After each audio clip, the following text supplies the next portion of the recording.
À Bangkok, vous connaissez les temples, les marchés, les rooftops, Chinatown. Chinatown, oui, mais est-ce que vous connaissez Talat Noi?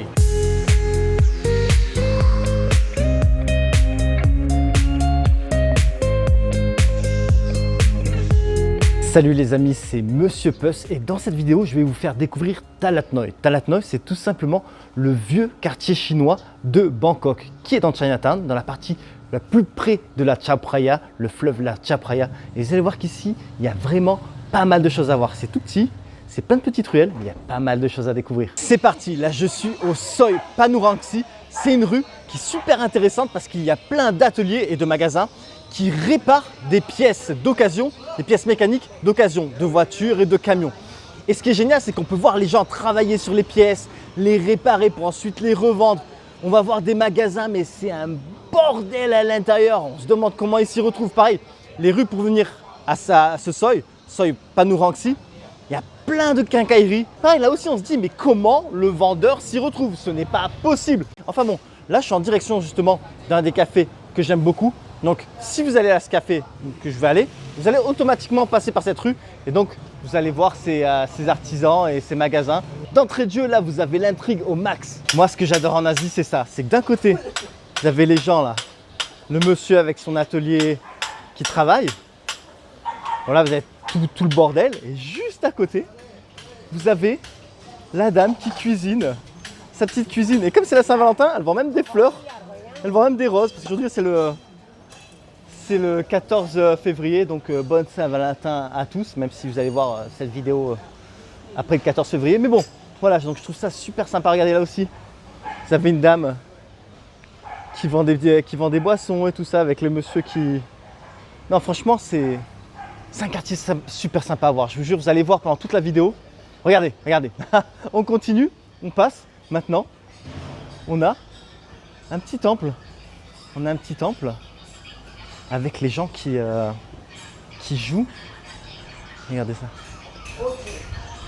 On a les gens qui jouent là, regardez. C'est génial. C'est génial. Et donc, vous avez le petit temple comme ça, avec les gens qui jouent. Je vous dis, franchement, c'est vraiment un quartier authentique. C'est génial, c'est génial. J'aime trop cet endroit. J'aurais dû vous le montrer avant, franchement. Du temple où jouaient les deux messieurs, vous marchez même pas 2 minutes et vous arrivez à Ong Sieng Kong. En fait, c'est une ancienne maison chinoise historique qui est maintenant un café. Et franchement, ici, l'ambiance est unique. C'est genre un mélange de galeries d'antiquités, de maisons anciennes, de cafés. Franchement, c'est super stylé. En plus de ça, vous êtes au bord de la Chao Phraya.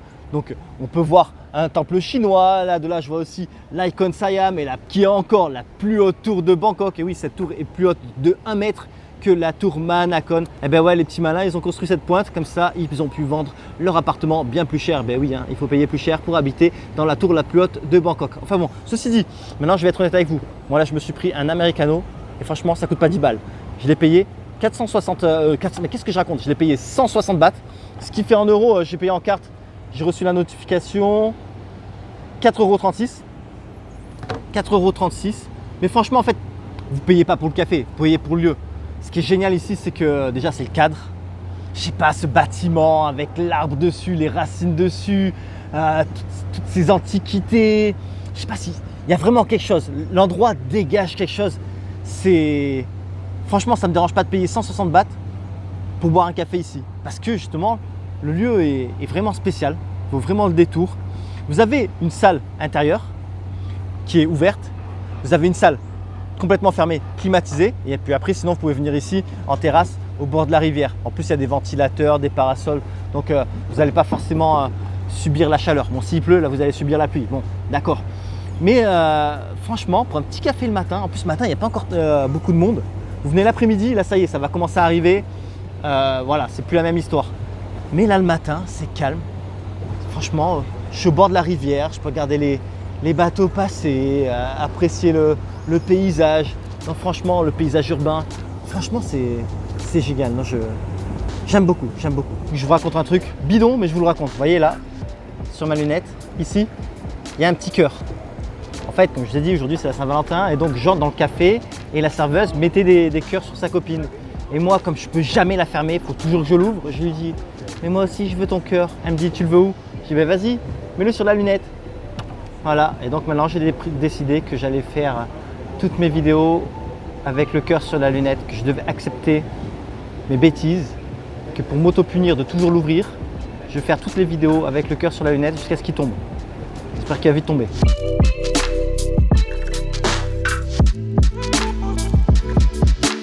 Quand vous sortez du café, sur votre droite, à littéralement 20 mètres, vous avez un temple chinois qui s'appelle Joseon. Et franchement, il faut le voir, il faut aller le visiter parce que voilà, ça fait partie de l'âme du quartier et c'est un temple ici qui est important à Talat Noi. Donc vous êtes littéralement à 20 mètres. Vous n'avez pas le droit de ne pas aller le visiter. Le temple Joseon a plus de 2 siècles et il est considéré comme un des sanctuaires chinois les plus anciens de Bangkok. Dès qu'on y rentre, l'atmosphère change immédiatement et le silence contraste avec l'agitation extérieure de Talat Noi. Ici, on vient surtout prier pour la santé devant la statue du moine au visage noir, un guérisseur légendaire. Cet endroit est parfait pour ralentir le rythme et observer le rituel des locaux. Franchement, ici, ce qui est génial, c'est que c'est le dépaysement dans le dépaysement. C'est-à-dire déjà, vous êtes dépaysé parce que vous êtes en Thaïlande, vous êtes 2 fois plus dépaysé parce que vous avez l'impression d'être en Chine. C'est vraiment incroyable. Par contre, pour tout ce qui est les grosses bougies, vous avez vu, il y a des bougies partout, enfin des cierges, des maxi-cierges. Ça, par contre, c'est juste pour le nouvel an lunaire. C'est-à-dire là, le nouvel an lunaire, c'est le 17 février, c'est dans 3 jours. Ça tombe tous les jours, un jour différent. Cette année, c'est l'année du cheval. Et regardez, là, ils sont tous en train de préparer pour le nouvel an lunaire. Donc, les gens peuvent acheter tout ça. Vous voyez, et il y a les différents cierges. Donc, le tout petit, le crayon, on dirait un crayon. Franchement, on dirait pas un crayon. La forme, mais la forme, là, on dirait pas les crayons pour enfants, les crayons de couleur. Donc, celui-là, il a 400 bahts, ça fait à peu près 11 €. Celui-là, il a 500 bahts, ce qui fait à peu près 14 €. Là, le plus grand, il a 800 bahts, ce qui fait là à peu près 22 €. Et là, on est à 1200 bahts. En fait, c'est juste une question, il faut pratiquement la même taille, mais c'est juste le diamètre qui change. 1200 bahts, ça fait un peu plus de 30 €. Et regardez, la réserve qu'il y a, c'est un truc de fou. Tout ce qu'ils ont, tout ça, c'est des cierges en fait. Oh, ça va débiter. Vous venez ici pendant le jour de l'an. Oh, il va y avoir un taux de fumée, je crois que ça va être incroyable. Non, mais là, je suis choqué. Je viens de rentrer dans une autre pièce qui est à côté de la salle principale. C'est d'ailleurs une pièce où on voit aussi notamment la statue de Guanyin, la déesse de la compassion. Et ici, il stocke un nombre. Mais regardez-moi ça, un nombre de bougies. De là, ça part là. Il y en a tout là. Oh, mais c'est quoi? Oh, ça va débiter. Ça va être... Je pense que je vais venir... Il faut que je vienne voir. Le jour J, je viens de voir comment c'est. Ça doit être un truc de malade. Je suis sorti du temple et j'explore les rues et magasins dans Talat Noi. Et franchement, il y a plein de magasins sympas. Comme celui-ci avec ses baignoires, bassines, tonneaux en bois. D'ailleurs, regardez toujours au fond des magasins. Vous allez souvent trouver des choses intéressantes à voir. Un truc trop bien, c'est qu'à environ 300 mètres du temple chinois, vous avez un temple thaïlandais. Et ça, ce qui est génial, c'est que ça va vous permettre de pouvoir comparer le temple chinois, l'architecture du temple chinois et l'architecture du temple thaïlandais, qui ont strictement rien à voir. Alors là, je vous marque ci-dessous le nom du temple, parce que sinon, il est maxi long, je ne vais pas me le rappeler en entier ou je vais l'écorcher. Et là, le problème, c'est qu'il est en rénovation, donc je ne peux pas rentrer à l'intérieur. On peut visiter l'extérieur, on peut rentrer dans l'enceinte et tout comme ça, où il y a les 2 gros bâtiments, mais on ne peut pas rentrer vraiment dans le temple en lui-même. Et c'est dommage, parce qu'à l'intérieur, il y a vraiment des très belles peintures, avec belles statues de Bouddha dorées. Donc si vous venez ici, n'hésitez pas, j'espère que ce sera ouvert, fini de rénover, comme ça vous pouvez le voir. Mais je peux quand même vous expliquer quelque chose de vraiment très intéressant qu'on voit dans ce temple et qu'on peut voir aussi par exemple à Wat Arun, dans quelques temples ici en Thaïlande, à Bangkok. Alors vous voyez ces statues là, elles ont strictement rien de thaïlandais, on est d'accord. Regardez, hein, on en a encore une ici, elle a strictement rien de thaïlandais. Et alors qu'est-ce qu'elles font dans ce temple? Vous allez dire, ben, c'est normal, c'est Chinatown, c'est pour ça qu'elles sont là. Eh ben non, en fait, au 19e siècle, quand les Chinois faisaient du commerce avec les Thaïlandais, ils ne venaient pas les bateaux vides, parce qu'il fallait stabiliser les bateaux. Donc il fallait mettre du ballast dans le bateau pour qu'il soit stable pendant qu'il navigue. Et donc qu'est-ce qu'ils faisaient? Eh bien, ils mettaient ces statues et les déchargeaient ici en Thaïlande une fois arrivés. Pour ensuite, ça vide le bateau et ça fait de la place pour prendre toutes les marchandises qui vont ramener de Thaïlande. Donc ils prennent de Thaïlande pour ramener en Chine. Toutes ces statues qui se démarquent vraiment du style thaïlandais viennent des navires chinois qui ont été utilisés tout simplement pour stabiliser le navire. Et franchement, ça se voit, ça saute aux yeux, c'est incroyable, c'est génial, c'est bien parce que on a ce temple comme ça, thaïlandais, avec cette touche chinoise qui est pas comme ça, qui est pas là par hasard, quoi. Moi j'aime beaucoup les trucs comme ça et tout, c'est toujours sympa à savoir. Ce midi, je vais aller manger à Nam 1608 qui propose des très bons plats thaïlandais. Ici, tout d'abord, vous êtes dans un cadre très sympa, le resto est tout en bois. Vous pouvez manger en faisant face au fleuve Chao Phraya et vous avez un menu avec beaucoup de choix, vous trouverez forcément quelque chose qui vous plaît. Moi, en l'occurrence, ici, j'ai pris un poulet au curry vert et c'était maxi bon, je me suis régalé. Au restaurant, j'ai pas pris de dessert parce qu'en fait, j'avais déjà une idée en tête de vous amener quelque part pour manger quelque chose de sucré après le repas. Mais avant ça, là je suis dans une petite ruelle derrière le temple. Vous voyez là, c'est le temple que je vous ai montré un peu plus tôt dans la vidéo. Donc oui, je sais, on revient sur nos pas, mais bon, de toute façon, c'est quoi, des petites distances, genre 3 minutes, 4 minutes de marche. En fait, je passe par ici parce que je vais vous montrer un salon de thé que je trouve maxi beau. Regardez-moi déjà l'entrée. L'entrée, elle est pas maxi stylée. Et de ouf, non? Regardez là le banc en volée, c'est génial. On va rentrer à l'intérieur, mettre un petit coup de caméra à l'intérieur. C'est pas mal, hein. C'est pas mal, hein. C'est vraiment pas mal. Donc c'est un petit salon de thé. Ils font aussi des petits vêtements. Et à genre 5 mètres, 10 mètres du salon de thé, vous avez une plaque d'égout maxi stylée. Ça me rappelle un peu le Japon. Regardez. C'est pas maxi stylé. Elle n'est pas trop belle cette plaque d'égout. Donc si vous êtes déjà allé au Japon, vous savez qu'il y a des plaques comme ça. Regardez, juste en face, il y a un miroir, mais ils ont mis aussi un miroir de poupée, un miroir de gamin, quoi. Ça fait délirer. Ça fait délirer. Franchement, dans cette vidéo, c'est un aperçu de Talat Noi. Je ne peux pas tout vous montrer et surtout, je ne veux pas tout vous montrer parce que j'ai envie que vous découvriez un peu par vous-même le lieu. Ici, franchement, c'est pas très grand, c'est plein de petites ruelles. Si vous vous perdez, vous allez très vite retomber sur vos pas, donc pas de souci. N'hésitez pas à regarder, rentrer dans les petites ruelles. Vous pouvez trouver des trucs sympas. Il y a plein de petits cafés cachés, bars cachés, du street art et tout ça. Donc je vous montre pas tout, mais n'hésitez pas à vous perdre un peu à Talat Noi. Et donc l'endroit que je vous amène pour prendre quelque chose de sucré, ça s'appelle 32 Bar X. En fait, c'est un petit magasin mais vraiment minuscule qui fait des boissons chocolatées et qui vendent des chocolats.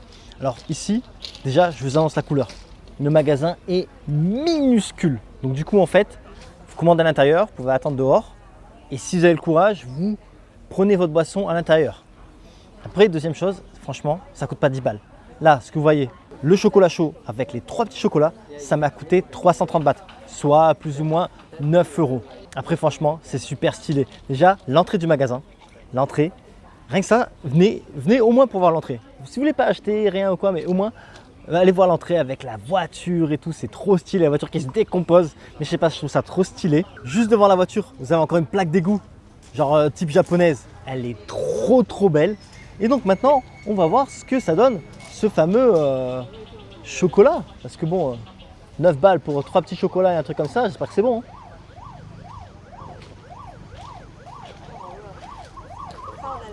Pas mal. Ça vaut pas les chocolats chauds italiens. Vous savez, les chocolats chauds italiens hyper crémeux, sont magnifiques. Mais pas mal. Franchement, là, je mettrais un bon 8 sur 10. Maintenant, on va voir. Les chocolats, là, c'est chocolat au butterfly pea.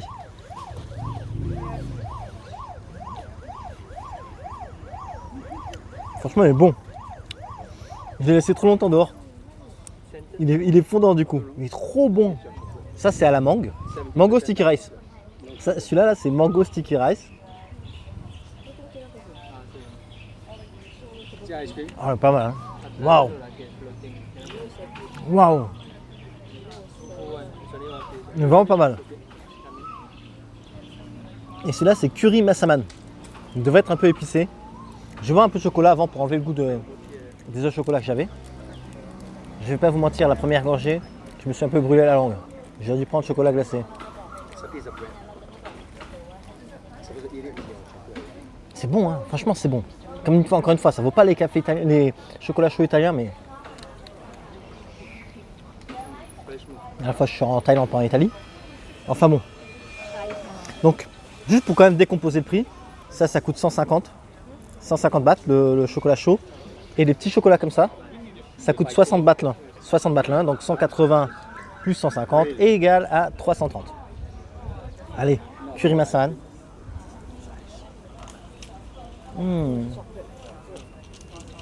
C'est trop bizarre. On dirait vraiment que je mange un curry avec un arrière-goût de chocolat. C'est incroyable. Incroyable. Il est maxi bon. Des trois, c'est mon préféré, mais de large. Là, j'ai envie d'aller acheter une barquette entière, quoi.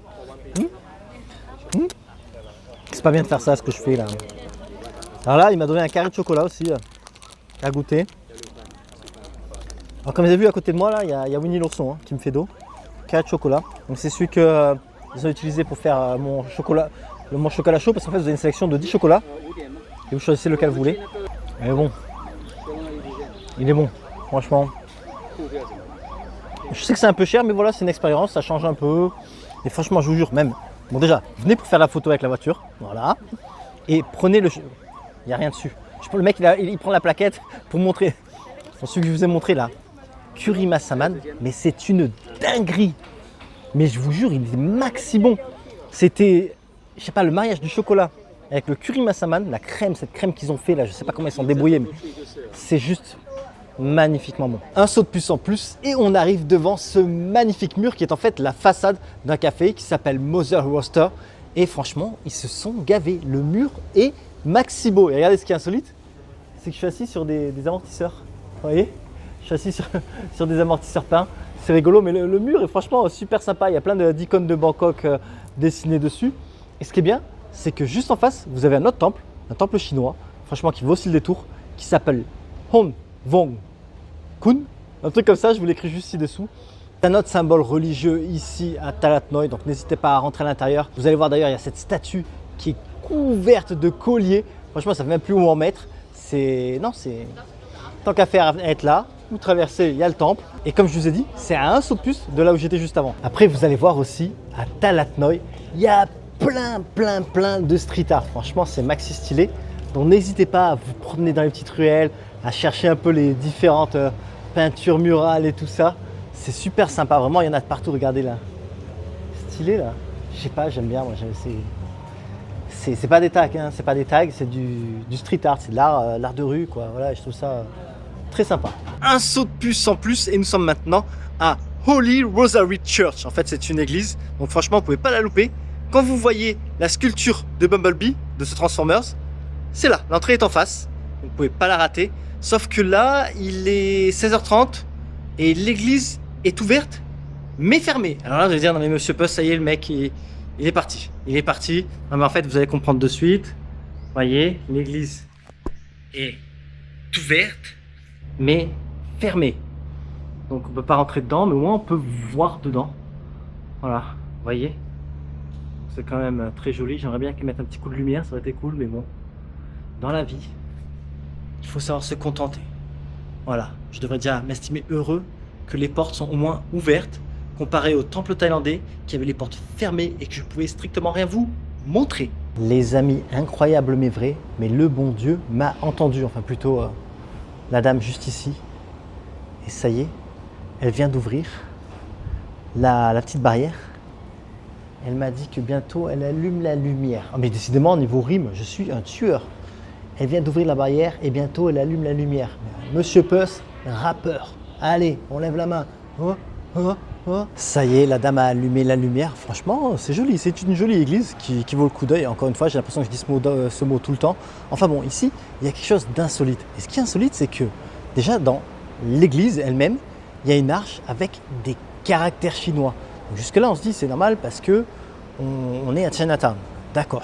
On pourrait peut-être s'attendre à des caractères thaïlandais, mais non. Mais ce qui est vraiment plus insolite, c'est qu'au niveau du chemin de croix, à chaque tableau du chemin de croix, c'est écrit en français dessous. Et là, pour le coup, c'est vraiment insolite. Alors, j'imagine peut-être que les premiers prêtres étaient français. Alors attention, ça prend avec des pincettes. Je ne sais pas. C'est une hypothèse. Je me dis que peut-être les premiers prêtres qui ont fait cette église, soit qui l'ont fait ou qui y étaient peut-être français. C'est pour ça que c'est écrit en français. Ou c'est peut-être des dons de l'église catholique française. Je ne sais pas. Mais en tout cas, c'est écrit en français, je trouve ça insolite quoi. Ensuite, vous pouvez vous balader à Songwhat Road. Ici, il y a un peu de monde, mais il y a aussi plein de ruelles photogéniques avec plein de petits magasins. Il y a aussi de très jolies façades. Franchement, ça vaut le coup de s'y promener. Pour terminer la journée, je vous amène sur un parking. Mais attendez, je vous explique. En fait, juste derrière moi, il y a un magasin qui s'appelle Mandarin Tea House. En fait, ça fait bar et salon de thé. Et à partir de 5 h sur le parking derrière, ils mettent des chaises. Et vous avez vu directement sur la Chao et le coucher de soleil. Donc, franchement, c'est super génial. Vous êtes bien positionné pour apprécier le coucher de soleil. Et donc moi là, je voulais pas me prendre un cocktail. Ah ouais, inhabituel, hein, inhabituel. Je vais pas me prendre un cocktail. J'ai pris un thé. Stella qui me coûte 145 bahts, ce qui fait exactement 3,94 € aujourd'hui, le 14 février 2025. Et donc, on va voir ce que ce thé donne. Hein. Déjà, la présentation est très jolie. Mais est-ce que présentation jolie veut dire bon goût?